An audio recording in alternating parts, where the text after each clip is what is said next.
संविधान संविधान संविधान बार बार इसलिए कह रहे हैं क्योंकि इस चुनाव में इनको पता चल गया कि इस देश की जनता ही इस संविधान को सुरक्षित रखेगी,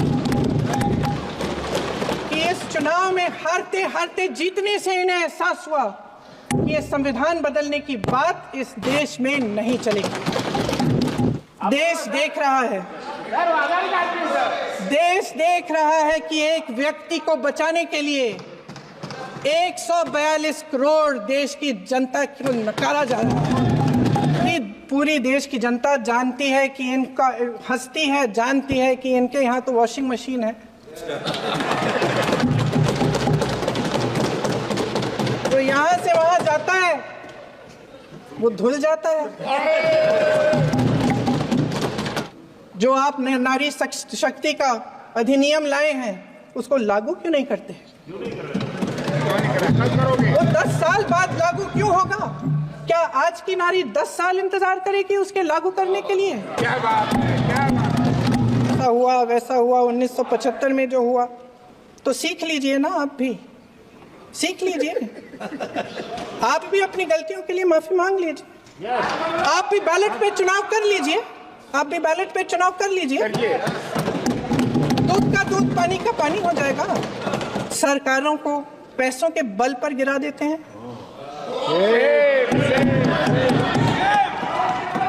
मेरा आग्रह है कि अपन संविधान में सकारात्मक बोले। श्रीमती प्रियंका गांधी वाड्रा।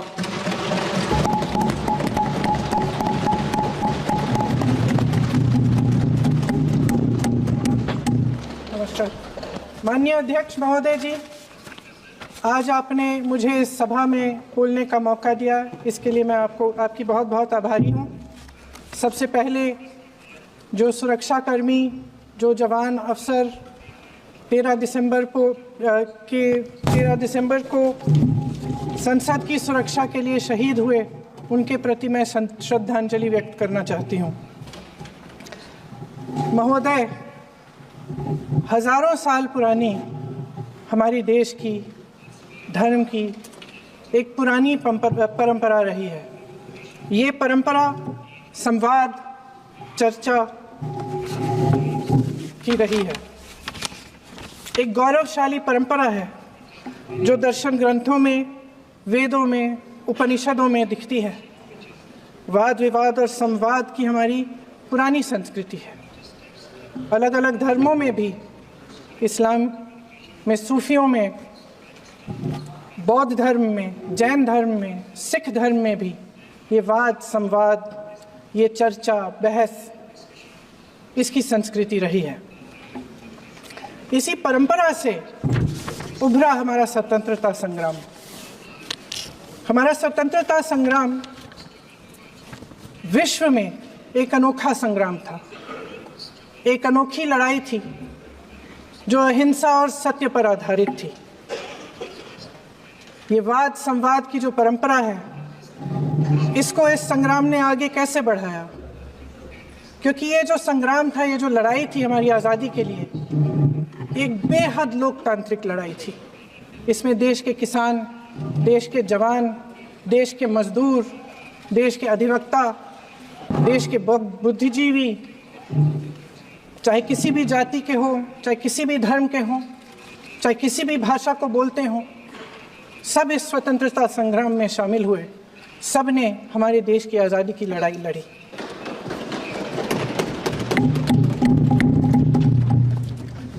और उसी आज़ादी की लड़ाई से एक आवाज़ उभरी जो हमारी देश की आवाज़ थी।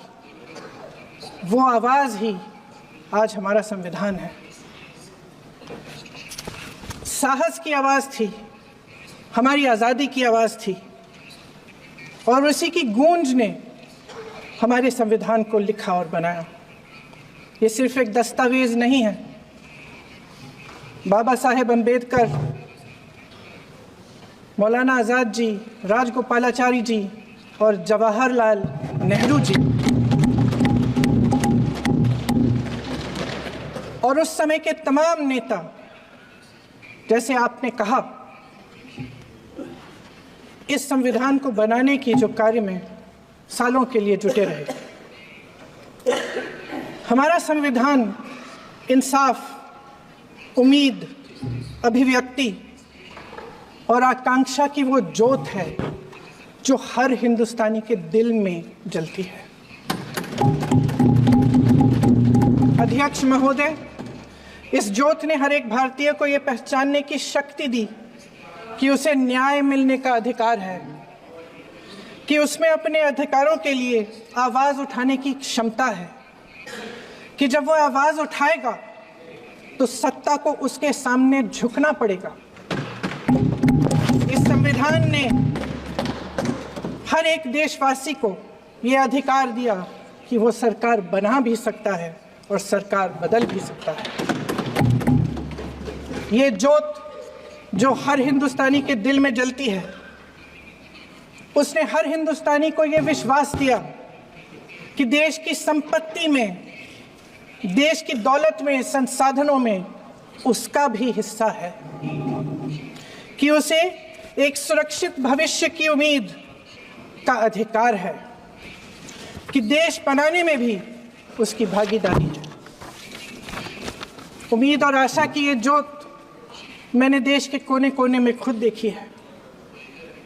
उन्नाव में मैं एक रेप पीड़िता के घर गई,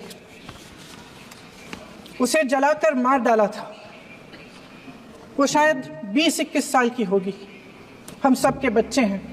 हम सोच सकते हैं कि अगर हमारी बेटी के साथ बार बार बलात्कार हुआ और फिर जब वो अपनी लड़ाई लड़ने के लिए गई तो उसको जलाकर मार डाला गया होता तो हम पर क्या बीतती।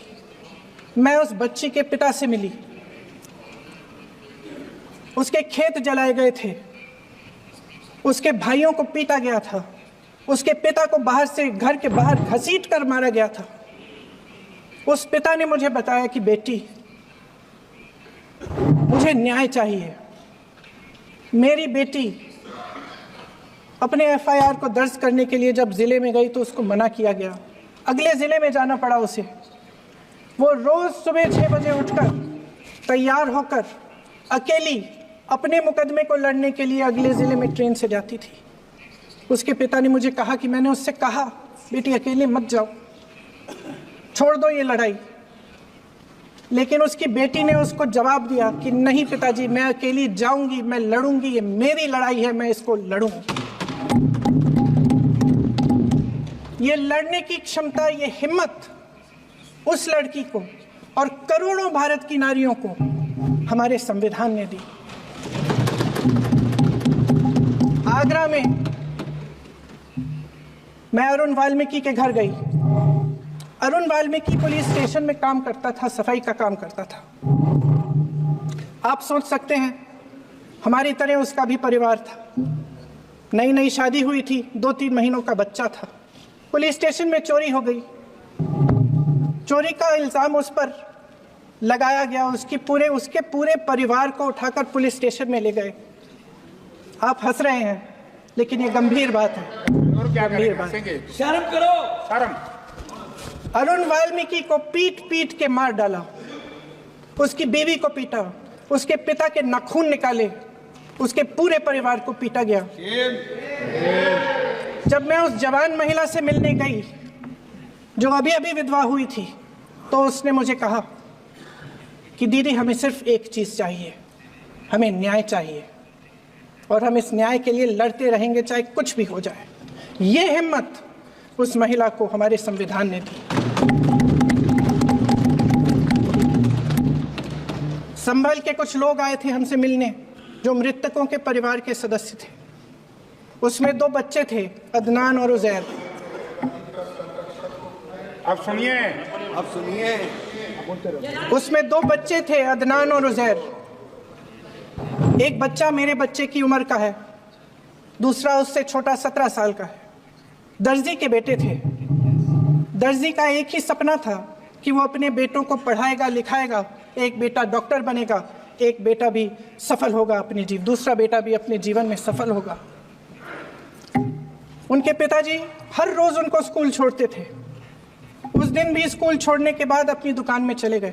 उन्हें पता नहीं था कि विवाद हो रहा है। उन्होंने भीड़ देखी, घर आने की कोशिश की तो पुलिस ने गोली से मार डाला। वो 17 साल का बच्चा अदनान मुझसे कहता है, वो 17 साल का बच्चा अदनान मुझसे कहता है कि मैं बड़ा होकर डॉक्टर बन के दिखाऊंगा, मैं अपने पिता का सपना साकार करूंगा। ये सपना, ये आशा उसके दिल में हमारे संविधान ने डाली। अध्यक्ष महोदय, हमारे देश के करोड़ों देशवासियों के संघर्ष में, अपने अधिकारों की पहचान में, इनकी कठिन से कठिन परिस्थितियों से लड़ने की अपार हिम्मत में और देश से न्याय की अपेक्षा में हमारे संविधान की ज्योत जल रही है। मैंने हमारे संविधान की ज्योत को जलते हुए देखा है और इसके साथ साथ ये भी समझा है कि हमारा संविधान एक सुरक्षा कवच है, एक ऐसा सुरक्षा कवच है जो देशवासियों को सुरक्षित रखता है, न्याय का कवच है, एकता का कवच है और अभिव्यक्ति की आज़ादी का कवच है। दुख की बात यह है कि मेरे सत्ता पक्ष के साथी जो बहुत बड़ी बड़ी बातें करते हैं, इन्होंने इन 10 सालों में यह सुरक्षा कवच, सत्ता पक्ष के मेरे साथियों ने ये सुरक्षा कवच तोड़ने का पूरा प्रयास किया है। संविधान में सामाजिक, आर्थिक और राजनीतिक न्याय का वादा है। ये वादा एक सुरक्षा कवच है जिसको तोड़ने का काम शुरू हो चुका है। लैटरल एंट्री और निजीकरण के जरिए ये सरकार आरक्षण को कमजोर करने का काम कर रही है। अगर लोकसभा में ये नतीजे नहीं आए होते तो ये संविधान बदलने का काम भी शुरू कर लेते। सच्चाई ये है अध्यक्ष महोदय कि आज संविधान बार बार इसलिए कह रहे हैं क्योंकि इस चुनाव में इनको पता चल गया कि इस देश की जनता ही इस संविधान को सुरक्षित रखेगी, कि इस चुनाव में हारते हारते जीतने से इन्हें एहसास हुआ कि इस संविधान बदलने की बात इस देश में नहीं चलेगी। आज जनता की मांग है कि जाति जनगणना हो। सत्ता पक्ष के मेरे साथी ने इसका जिक्र किया। ये जिक्र भी आज इसलिए हो रहा है क्योंकि चुनाव में ये नतीजे आए। ये जाति जनगणना इसलिए जरूरी है ताकि हमें पता चले कि किसकी क्या स्थिति है और नीतियां उस हिसाब से बने। इनकी गंभीरता का प्रमाण ये है कि जब चुनाव में पूरे विपक्ष ने जोरदार आवाज उठाई कि ये जाति जनगणना होनी चाहिए, तो इनका जवाब देखिए। इनका जवाब भैंस भाग भैंस चुरा लेंगे, मंगलसूत्र चुरा लेंगे, इनका ये जवाब था। ये गंभीरता है इनकी जाति जनगणना पर। महोदय, हमारे संविधान ने आर्थिक न्याय की नींव डाली, किसानों, गरीबों और को जमीन बांटी, भूमि सुधार किया, जिसका नाम लेने से कभी कभी आप झिझकते हैं और कभी कभी उनका नाम धड़ाधड़ इस्तेमाल किया जाता है अपने आप को बचाने के लिए। उन्होंने HAL, BHEL, SAL, GAIL, ONGC, NTPC, railways, IIT, IIM, oil refineries, तमाम PSU बनाए। अध्यक्ष महोदय, उनका नाम पुस्तकों से मिटाया जा सकता है, उनका नाम भाषणों से मिटाया जा सकता है, लेकिन जो उनकी भूमिका रही इस देश की आज़ादी के लिए और इस देश के निर्माण के लिए, वो इस देश में से कभी मिटाया नहीं जा सकता। 75 सालों में जनता का भरोसा रहा कि नीतियाँ बनेंगी तो जनता की भलाई के लिए बनेंगी। जल जंगल जमीन का अधिकार मिला आदिवासी भाई बहनों को। इंदिरा जी ने बैंकों का राष्ट्रीयकरण करवाया, खदानों का राष्ट्रीयकरण कराया। कांग्रेस और यूपीए की सरकारों में शिक्षा का, भोजन का अधिकार मिला। 75 सालों में जनता का भरोसा मिला। पहले संसद चलती थी तो जनता की उम्मीद होती थी कि सरकार महंगाई और बेरोजगारी पर चर्चा करेगी, कोई उपाय निकालेगी, कोई रास्ता निकालेगी। लोग मानते थे कि अगर कोई नई आर्थिक नीति बनेगी तो देश की अर्थव्यवस्था को मजबूत बनाने के लिए बनेगी, तो भारतीय बाजार को मजबूत बनाने के लिए बनेगी, उनके भविष्य को मजबूत बनाने के लिए बनेगी।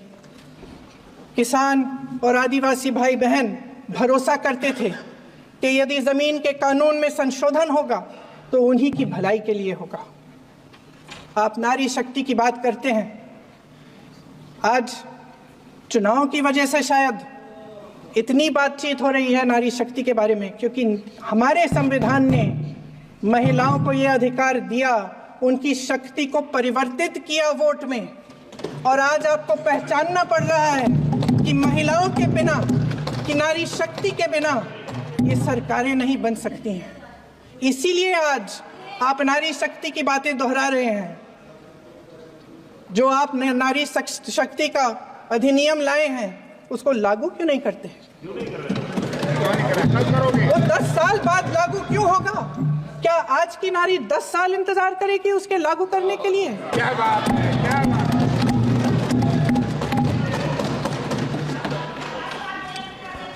आज संसद में बैठे हुए सत्ता पक्ष के मेरे साथी ज्यादा से ज्यादा अतीत की बातें करते हैं। 1921 में क्या हुआ, कब हुआ, नेहरू जी ने क्या किया। अरे वर्तमान की बात करिए, देश को बताइए आप क्या कर रहे हैं, आपकी जिम्मेदारी क्या है? कि सारी जिम्मेदारी जवाहरलाल नेहरू की है। अध्यक्ष महोदय जी, ये सरकार आर्थिक न्याय का सुरक्षा कवच तोड़ रही है। आज संसद में बैठी ये सरकार बेरोजगारी और महंगाई से जूझ रही हमारी जनता को क्या राहत दे रही है? कृषि के कानून भी बड़े बड़े उद्योगपतियों के लिए बन रहे हैं। सही एमएसपी को छोड़िए, डीएपी तक नहीं मिल रहा है।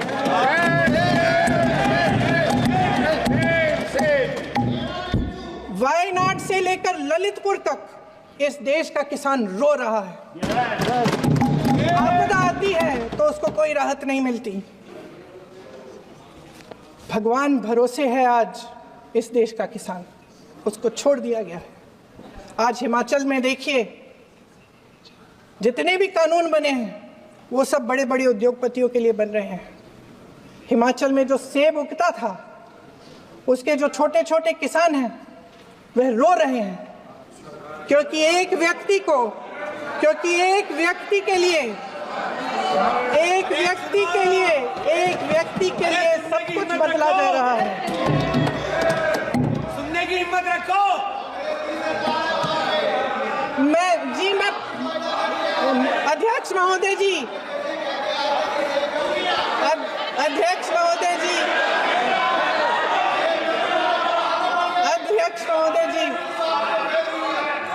महोदय जी, अडानी जी को सारे कोल्ड स्टोरेज प्रदेश की सरकार ने नहीं दिए। अडानी जी को सारे कोल्ड स्टोरेज आपकी सरकार ने दिए। देश देख रहा है कि एक व्यक्ति को बचाने के लिए 142 करोड़ देश की जनता को नकारा जा रहा है। सारे बिजनेस, सारे संसाधन, सारी दौलत, सारे मौके एक ही व्यक्ति को सौंपे जा रहे हैं। सारे बंदरगाह, एयरपोर्ट्स, सड़कें, रेलवे का काम, कारखाने, खदानें, सरकारी कंपनियां सिर्फ एक व्यक्ति को दी जा रही है। जनता के मन में हमेशा ये विश्वास होता था कि अगर कुछ नहीं है तो संविधान हमारी सुरक्षा करेगा, मगर आज आम लोगों के बीच ये धारणा बनती चली जा रही है कि सरकार सिर्फ अडानी जी के मुनाफे के लिए चल रही है। देश में बहुत तेजी से गैर बराबरी बढ़ रही है। जो गरीब है वो और गरीब हो रहा है, जो अमीर है वो और अमीर हो रहा है। इस सरकार ने आर्थिक न्याय की भी सुरक्षा कवच तोड़ दिया है।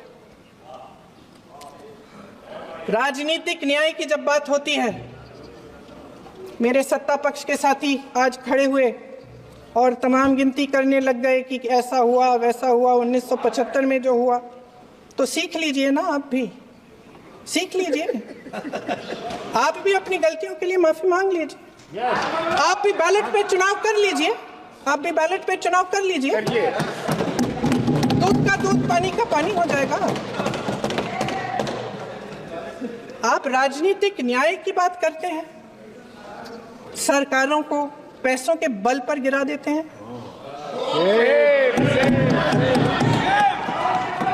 मेरा आग्रह है कि अपन संविधान में सकारात्मक बोले।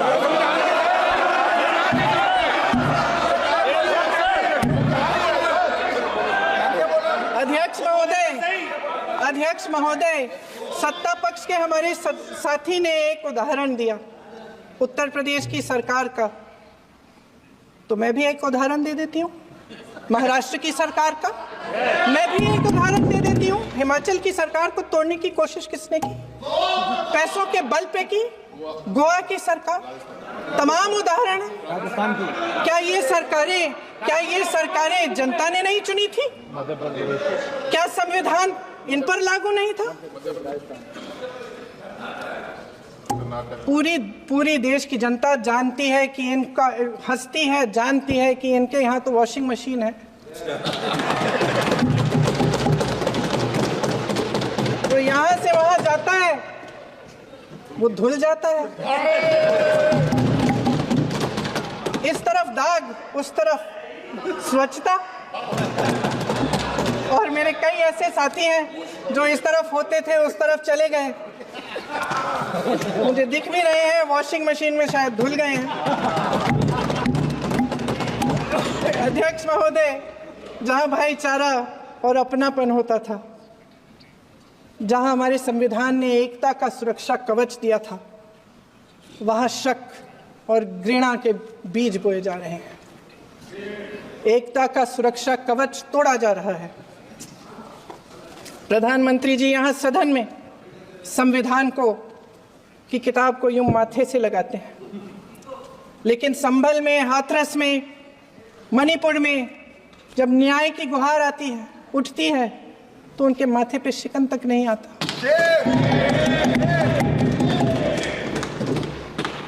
शायद समझ नहीं पाए हैं कि भारत का संविधान संघ का विधान नहीं है।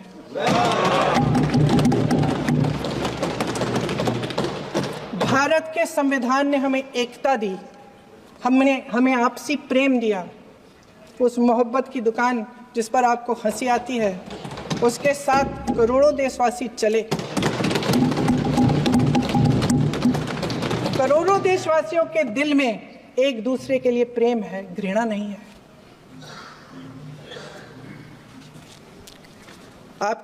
इनकी जो विभाजनकारी नीतियां हैं, उसका नतीजा हम रोज देखते हैं। राजनीतिक फायदे के लिए संविधान को छोड़िए, देश की एकता को भी ये रख नहीं सकते, इसकी सुरक्षा नहीं कर सकते। हमने संभल में देखा, मणिपुर में देखा। दरअसल इनका कहना है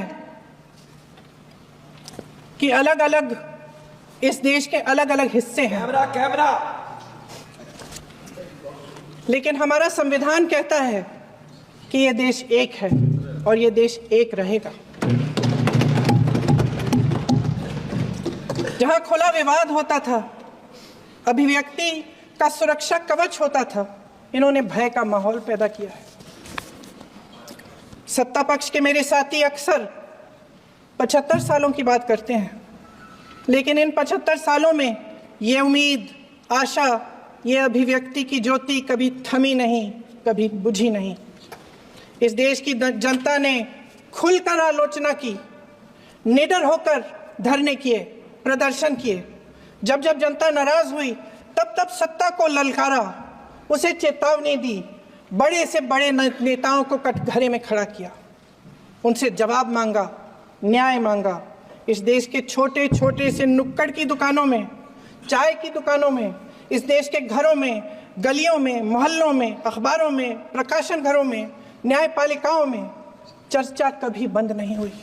लेकिन आज ये माहौल नहीं है। आज जनता को सच बोलने से डराया जाता है, धमकाया जाता है। पत्रकार हो या विपक्ष का नेता हो या किसी यूनिवर्सिटी का प्रोफेसर हो, छात्र संघ हो या कर्मचारियों का संगठन हो, सबका मुंह बंद कराया जाता है। किसी पे ईडी, किसी पे सीबीआई, किसी पे इनकम टैक्स, फर्जी मुकदमे लगवाए जाते हैं, जेल में डाल दिया जाता है। विपक्षी नेताओं को जेल में डाल दिया जाता है, उनको सताया जाता है। किसी को नहीं छोड़ा इस सरकार ने। देशद्रोही कह के उत्तर प्रदेश में मुझे याद है कुछ अध्यापिकाएं प्रदर्शन कर रही थी, उन पर मुकदमा डाल दिया देशद्रोही का, उन्हें देशद्रोही कह दिया। इन्होंने देश का पूरा माहौल भय से भर दिया है। इनकी मीडिया की मशीन झूठ फैलाती है, तरह तरह के आरोप लगाती है, और शायद वह भी भय में ही है। महोदय, मैं इस सदन को याद दिलाना चाहती हूँ कि ऐसा डर का माहौल देश में अंग्रेजों के राज में था। जब इस तरफ बैठे हुए गांधी की विचारधारा वाले लोग आज़ादी की लड़ाई लड़ रहे थे और उस तरफ वाली विचारधारा वाले लोग भय में रहकर अंग्रेजों के साथ साठ-गांठ कर रहे थे। लेकिन अध्यक्ष महोदय, भय का भी अपना स्वभाव होता है। भय फैलाने वाले हमेशा भय का खुद शिकार बन जाते हैं। ये प्रकृति का नियम है। आज इनकी भी यही हालत हो गई है। भय फैलाने के इतने आदी हो गए हैं कि खुद भय में रहने वाले हैं। चर्चा से डरते हैं, आलोचना से घबराते हैं। कई दिनों से हम मांग रहे हैं कि चर्चा करिए, लेकिन चर्चा करने की हिम्मत ही नहीं है।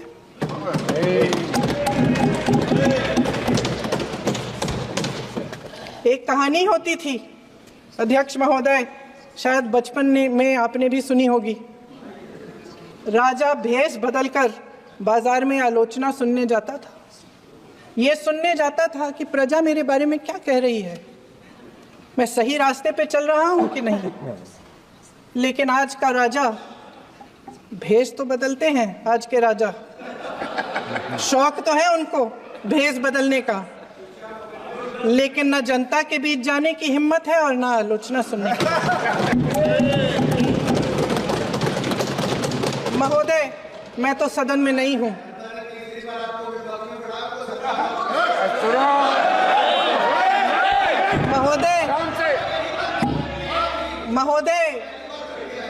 महोदय, जनता में बहुत विवेक है, ये सही है।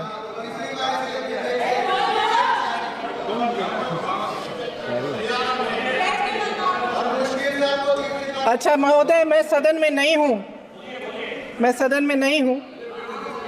कुछ हाँ ठीक है, मैं सदन में नहीं हूँ, मात्र 15 दिनों से आ रही हूँ। लेकिन मुझे ताज्जुब होता है कि इन 15 दिनों में इतने बड़े बड़े इश्यूज हैं, इतनी बड़ी बड़ी बातें हैं, प्रधानमंत्री जी मात्र एक दिन के लिए शायद 10 मिनट के लिए दिखे हैं सदन। बात यह है अध्यक्ष महोदय जी कि ये देश भय से नहीं, साहस और संघर्ष से बना है। इसको बनाने वाले देश के किसान, जवान, देश के करोड़ों मजदूर और गरीब जनता है। संविधान इनको साहस देता है। मेहनती मिडिल क्लास है। और इस देश के जो करोड़ों देशवासी हैं, जो रोजाना भयंकर परिस्थितियों का सामना करते हैं, उनको साहस देता है। वायनाड में जो आपदा आई, उसमें एक छोटा लड़का था 17 साल का। 6 घंटों के लिए उसने अपनी माँ को बचाने की कोशिश की। 6 घंटों के लिए आप सोच सकते हैं कि अगर नदी की धारा बह रही है, नाराज है, आप अपनी माँ को पकड़े हो, 6 घंटों के लिए पकड़े रखते हो कि मेरी माँ बच जाएगी, और अंत में वो माँ भी बह जाती है। उस लड़के का साहस, उन महिलाओं का साहस जो पीड़ित हैं लेकिन फिर भी अपनी लड़ाई लड़ रहे हैं, उन संभल के बच्चों का साहस, जिनके पिताजी अभी अभी गुजर गए लेकिन फिर भी उनके सपनों को साकार करने की हिम्मत है, उनका साहस है, वो साहस इस संविधान ने दिया है। वो आत्मविश्वास इस संविधान ने दिया है। ये देश भय से नहीं चल सकता, ये देश साहस से ही चलेगा। भय की भी सीमा होती है, और जब वो सीमा पार हो जाती है, जब किसी को इतना दबाया जाता है कि उसको लगने लगता है कि अब मेरे पास खोने के लिए कुछ नहीं है, तब उसमें एक ऐसी शक्ति पैदा होती है जिसके सामने कोई कायर खड़ा नहीं हो सकता। ये देश कायरों के हाथों में ज्यादा देर तक कभी नहीं रहा है। ये देश उठेगा, ये देश लड़ेगा, सत्य मांगेगा, सत्यमेव जयते। जय हिंद।